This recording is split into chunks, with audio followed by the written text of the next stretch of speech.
अरे सुनो। हाँ तुम। क्या तुम्हें ऐसा लगता है कि तुम एक नाकामयाब इंसान हो, या फिर तुम्हारी अलार्म घड़ी तुम्हारी सबसे बड़ी दुश्मन है क्योंकि उठना किसी सजा से कम नहीं लगता? क्या जिंदगी एक खाली कैनवस जैसी लगती है जिसमें तुम्हें खुद नहीं पता कि क्या पेंट करना है?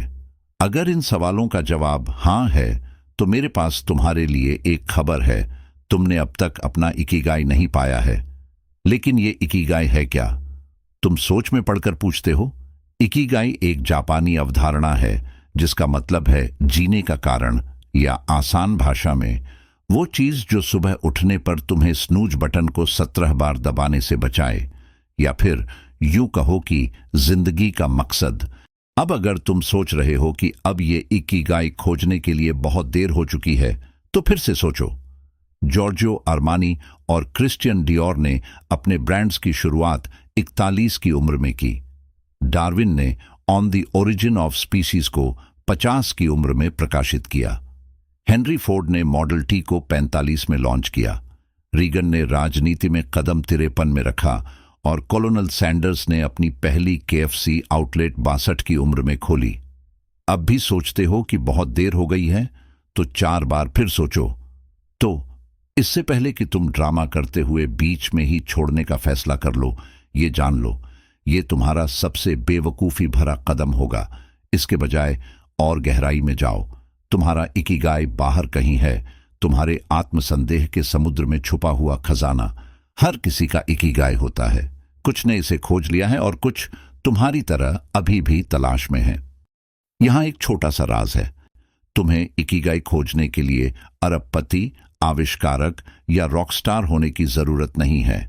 तुम इसे साधारण चीजों में भी पा सकते हो, जैसे कि एक अच्छा माता पिता बनना, दूसरों की मदद करना, या अपने ही बगीचे में उस छोटे से जड़ी बूटी के पौधे की देखभाल करना जिसे तुम बार बार पानी देना भी भूल जाते हो।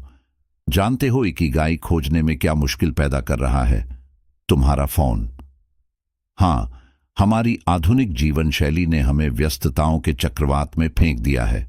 इंस्टाग्राम लाइक्स, टिकटॉक ट्रेंड्स और स्नैपचैट फिल्टर्स ने हमें अपनी जिंदगी को दूसरों की जिंदगी से तुलना करने पर मजबूर कर दिया है।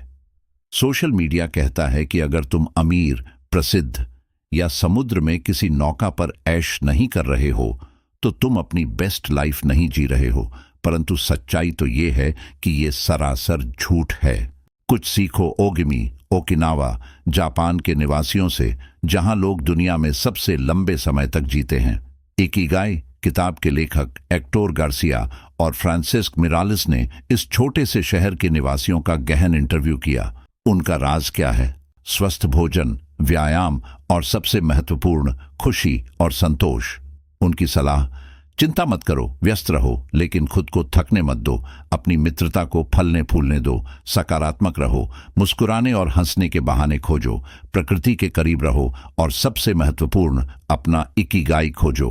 उन्होंने कभी नहीं कहा अमीर बनो या प्रसिद्धि पाने के लिए कुछ भी कर डालो। नहीं, उनकी बुद्धिमत्ता रोजमर्रा की सार्थक खुशियों पर आधारित है, जैसे कि सड़क पर लोगों से हेलो कहना या सप्ताह में एक बार दोस्तों के साथ नाचना, हर छोटे मौके का जश्न मनाना, बिना जल्दबाजी की जिंदगी जीना, अपने समुदाय के लिए कुछ करना, मदद का हाथ बढ़ाना। लेकिन तुम्हें याद रखना चाहिए कि ओकिनावा में सदाबहार युवा होने का राज सिर्फ आहार या धूप नहीं है, बल्कि ओकिनावा एक ऐसी जगह है जिसके नागरिकों ने द्वितीय विश्व युद्ध में अकल्पनीय हानि का सामना किया।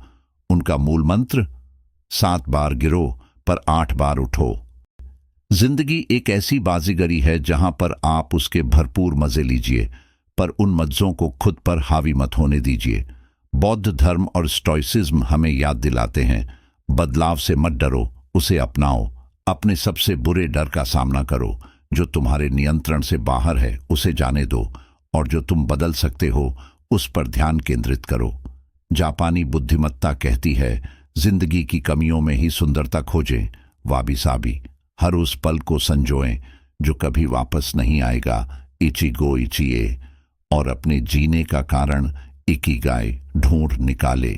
जिंदगी गड़बड़ और अप्रत्याशित है, पर नसीम निकोलस तालिब इसे ऐसे ही पसंद करते हैं। तनाव की भी अपनी एक खास जगह है। बहुत ज्यादा है तो ये एक साइलेंट किलर है, पर थोड़ी मात्रा में तनाव आपको सतर्क रखता है और आपके दिमाग को जीवंत बनाता है। तो अपने कंफर्ट जोन से बाहर निकलो और जिंदगी में आगे बढ़ो। आखिरकार बहुत ज्यादा आराम भी सेहत के लिए अच्छा नहीं है। अब फ्लो स्टेट की बात करते हैं। यह वह समय है जब आप किसी काम में इतने डूब जाते हैं कि समय का पता ही नहीं चलता। जैसे कि जब आप नेटफ्लिक्स पर शो बिंज कर रहे होते हो और अचानक सुबह के 3 बज जाते हैं। लेकिन मैं उत्पादक फ्लो की बात कर रहा हूं दोस्तों। मिहाली चिकसेंतमिहाई, जिन्होंने फ्लो शब्द को गढ़ा, ने सबसे अच्छा कहा, फ्लो वह प्रक्रिया है जहां हमारी खुशी, आनंद और रचनात्मकता अपने चरम पर होती है। तो रहस्य यह है कि उन चीजों को करें जो आपको इस अवस्था में लाती हैं, न कि वे चीजें जो सिर्फ कुछ क्षणों के लिए ही आप में डोपामाइन की बाढ़ लाती हैं। जैसे कि आपका इंस्टाग्राम देखना। और इंस्टाग्राम की बात करें तो तुम सोचते हो कि तुम मल्टीटास्किंग के मास्टर हो, एक साथ कई काम खूबसूरती से निपटा लेते हो। तो इस गलत फहमी से बाहर आओ। स्टैनफोर्ड के क्लिफर्ड नास के अनुसार वर्तमान पीढ़ी मल्टीटास्किंग की महामारी से जूझ रही है। यह आपकी उत्पादकता को बढ़ाने की जगह 60% घटा रहा है और आपके आईक्यू को 10 पॉइंट्स नीचे ला रहा है।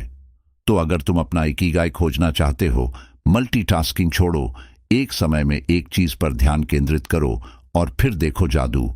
और सुनो, दुनिया के सबसे अमीर इंसानों में से एक बिल गेट्स रोज रात को बर्तन धोते हैं। हां, हर रात वह खुद के बनाए हुए छोटे छोटे नियमों का पालन करते हैं, जैसे पहले प्लेट्स धोना, फिर कांटे, फिर चम्मच। इसलिए नहीं कि ये उनकी मजबूरी है, बल्कि इसलिए क्योंकि यह करके वे माइक्रोफ्लो की अवस्था में पहुंच जाते हैं, जो कि एक व्यस्त दिन के बाद उन्हें बहुत शांति देता है। तो तुम अपना इकिगाई कैसे पाओगे? अपने आप से पूछना शुरू करो, तुम क्या ऐसा करना पसंद करते हो जो कि तुम्हें सब कुछ भुला देता है? वो कौन सी चीज है जिसको करने में तुम्हें समय का पता ही नहीं चलता? अगर तुम्हें जवाब नहीं पता है तो खोजबीन करो, नई चीजें आजमाओ, अपनी जिज्ञासा को संतुष्ट करो, नए शौक विकसित करो। याद रखो, यह सिर्फ जुनून के बारे में नहीं है, ये उस अवस्था में होने के बारे में है जहां समय रुक सा जाता है। और फ्लो की बात करें तो एक जापानी सुशी शेफ को देखो, जो दशकों से तामागो, एक मीठा आमलेट बनाने की कला में माहिर बन रहा है। यह हमें उबाऊ लग सकता है, लेकिन वह पूरी तरह से इसमें तल्लीन हो जाता है, पूरी तरह से खुश, और उसे समय का कोई ख्याल ही नहीं रहता है। यही उसका इकिगाई है। तो दोस्तों, सार ये है कि नतीजों की चिंता मत करो, खुशी खोजो करने में, न कि परिणाम में। क्योंकि जैसा कि किताब इकिगाई कहती है, सबसे खुश लोग वे नहीं होते जो सबसे ज्यादा हासिल करते हैं, वे होते हैं जो ज्यादा समय फ्लो की अवस्था में बिताते हैं। तो जिंदगी से यह उम्मीद मत करो कि वह तुम्हें एक चांदी की थाली में तुम्हें तुम्हारा मकसद थमा देगी। बाहर जाओ, खोजबीन करो, जिज्ञासु रहो और सबसे महत्वपूर्ण, अपना इकिगाई खोजो। और याद रखो, फ्लो एक मांसपेशी की तरह है। जितना अधिक आप इसे ट्रेन करते हो, उतना ही आप खुद को अर्थपूर्ण जीवन जीते हुए पाओगे। और समझी है कुछ बातें हमने, पर इस किताब में है छिपा एक गहरा खजाना। तो पूरी किताब में डूब जाओ, क्योंकि जिंदगी है एक सफर अनजाना।